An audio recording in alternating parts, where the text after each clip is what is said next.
자, 이제 두 번째 시간이네요. 가설 검정. 자, 두 번째 시간은 우리가 첫 번째 시간에 가설 검정에 대한 기초해서 가설이 뭔지 규모 가설과 대립 가설 알아봤고, 그 다음에 1종 오류, 2종 오류, 가설 검정의 가설의 검정력 우리가 알아봤습니다. 자, 요 두 번째 시간에는 우리 두 가지를 우리가 하게 될 거예요. 양측 검정과 단측 검정, 그리고 가설 검정의 기본, 그래서 기본 요소에 대해서 우리가 확인을 해볼 겁니다. 자, 일단 양측 검정, 단측 검정.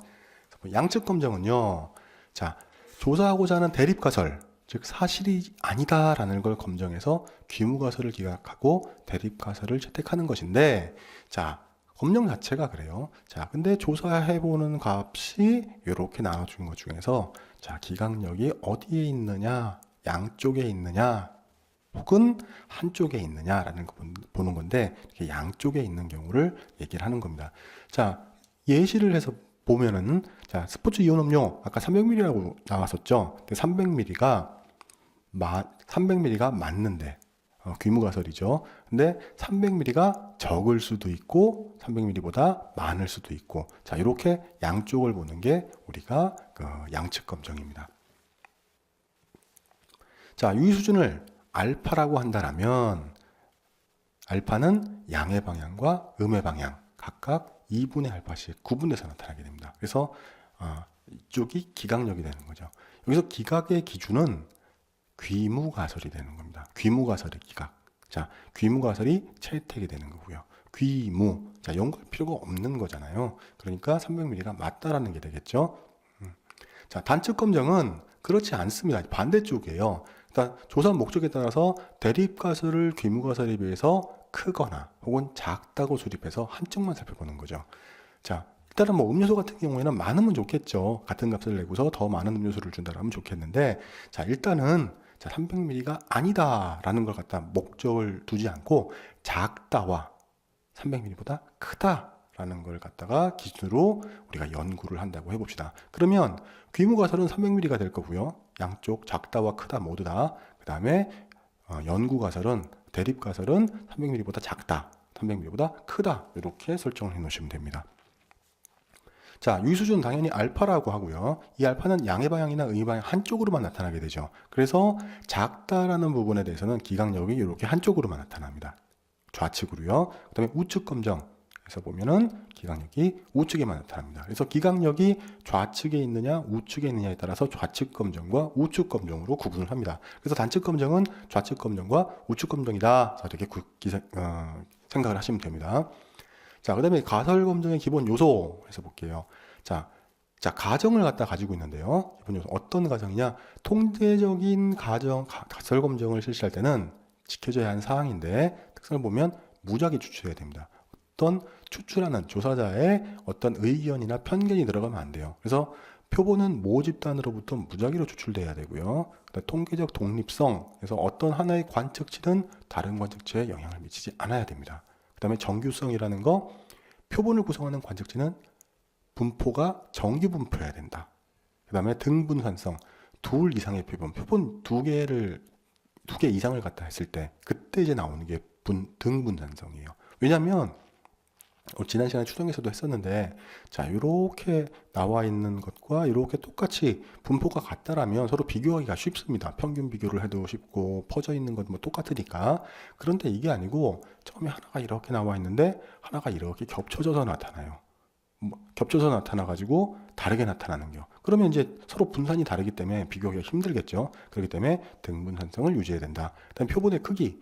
자, 표본의 크기가 증가하는 거는 표준 오차를 감소시키고요. 통계적 검정량은 당연히 증가가 되겠죠. 자, 이런 과정이 필요합니다.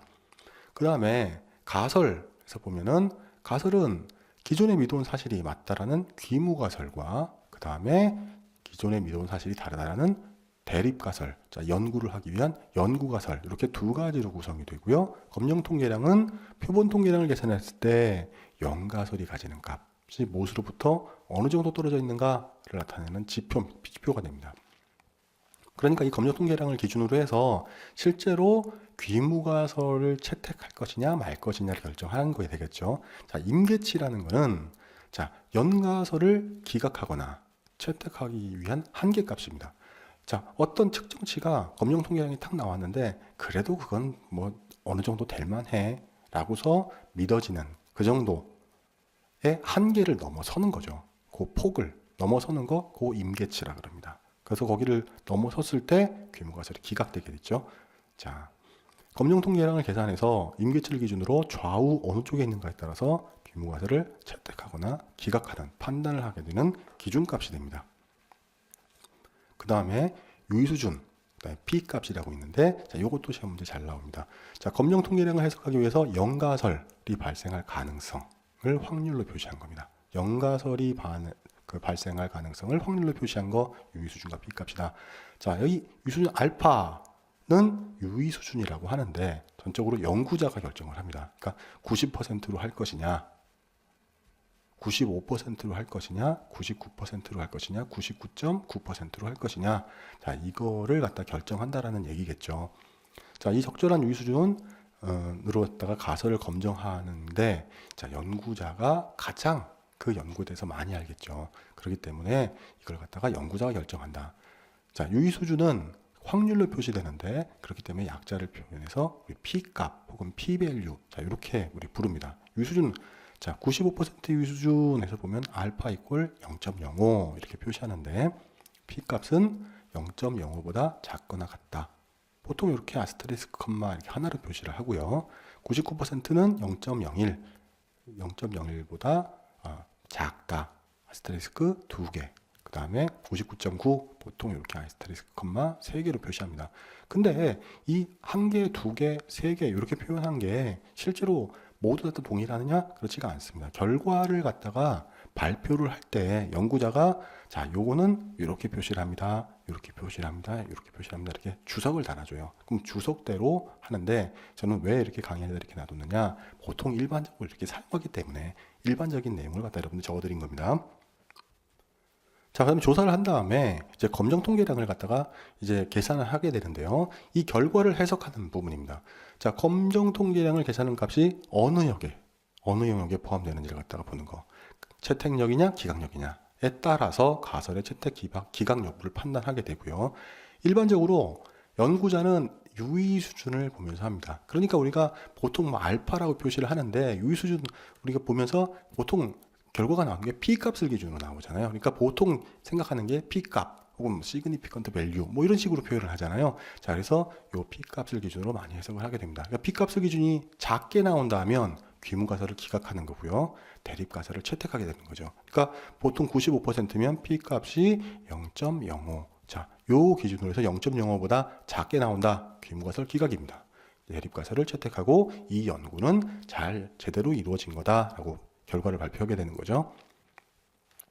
자, 지금까지 가설 검증에 대해서 양측 검증, 단측 검증 우리가 알아봤고요. 그다음에 가설 검증을 하는 데 있어서 기본 요소들, 가정도 봤고, 그다음에 어떤 기준으로 우리가 귀무가설을 기각하거나 채택하게 되는지, 자, 그걸 알아봤습니다. 자, 기본적인 요소이기 때문에요. 여러분들 잘 알아주시고요. 여러분들 여기서는 시험 문제가 자주 나옵니다. 그렇기 때문에 여러분들 잘 익혀두시기 바랍니다. 자, 수고하셨습니다.